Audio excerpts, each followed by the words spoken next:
One of the ways to guard against the rain when I'm trying to work in here on a rainy day, and taking a break here for a second, is I bungee cord a big umbrella here, which gives me a chance to work on this. But one of the things I wanted to show you was when I did the battery and mounted that on, or put the battery system in, I needed to make sure that this was a battery I could remove. And the reason for that is, if the van's sitting and it's 10 degrees out, I don't want the battery just sitting out in the cold going to waste. So I needed it to be accessible. So you can see back there for the Goal Zero, I built a little tray that's screwed in there that I take the battery out on really cold days and simply take it inside and let it stay warm until we're actually going to use the van for an extended period.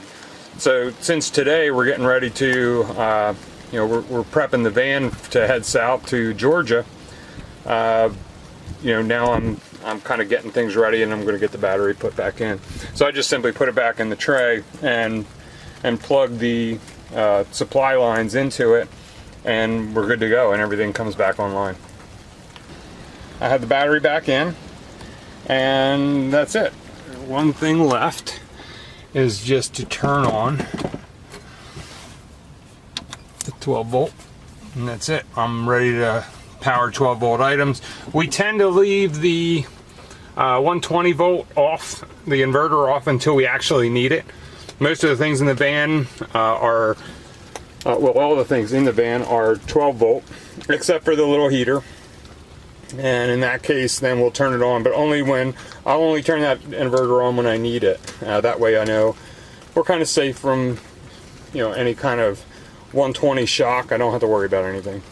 So now that the battery's back in, one of the things that I think would be important, that, something I've noticed now that I've done this once or twice, is I think rather than having built a tray back a couple of feet, and I have it back a couple of feet because I wind up my extension cord that we use to charge in or plug into house power. I also take the solar charging cable, the 30-foot charging cable, and our tool bag, and I wrap up, I circle up all the cables, lay them down there in the space in front of the battery, and so I put the battery back a ways.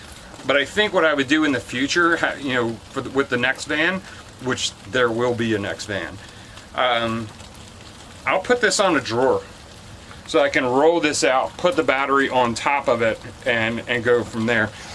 Basically, the space I'm talking about in front is this space here. I coil up all the cables there, and then I have a bag of tools that I put on top of that, and then that all just sits in front of the battery system.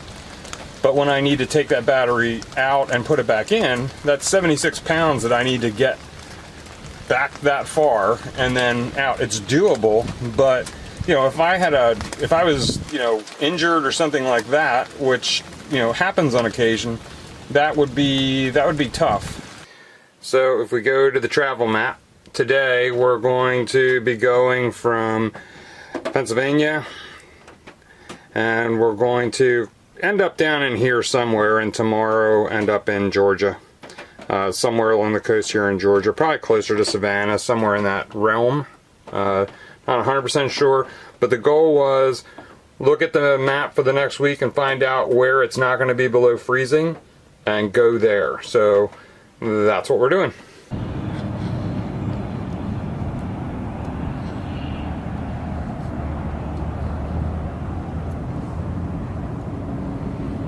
So one cool thing we did run into last night on our way south, and this morning we're about 2/3 of the way through North Carolina.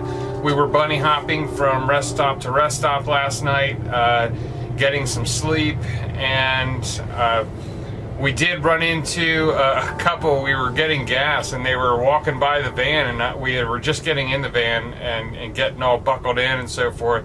And the guy starts, I want to say freaking out a little bit out in front of the van, right outside our windshield on the sidewalk. And like a happy freak out, wasn't mad or, but I didn't know what he was doing. Here he was just all excited that he had seen a van, and they have a little caravan that they had a little cot in, and they have a battery in and so forth. So it was, and he and his wife, they do oversized load.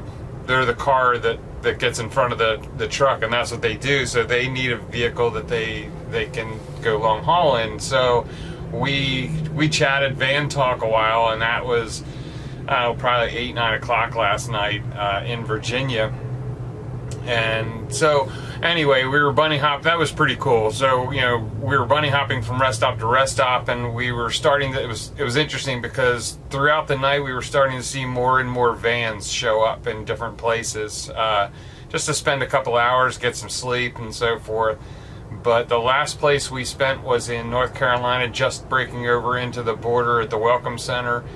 And I got about 3 hours of sleep there. Beth didn't sleep at all, and the temperature really started to dip down. It went into the 20s, and she was just freezing and hadn't slept for a while because she had worked night shift the night before, so she really needed some sleep and really started to feel bad. So we drove a little further into North Carolina, and then decided, you know, as I've said before, we're fortunate enough to have the means to.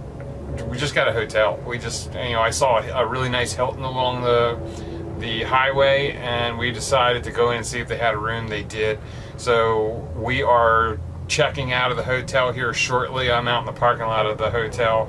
I'm about to go get breakfast and some coffee, take that up to the room, get Beth up, get showered up, get dressed, and push our way on through to Georgia, to our final destination. So we'll try to check in again later on this weekend. Peace, everybody. Have a wonderful weekend. Enjoy your Friday.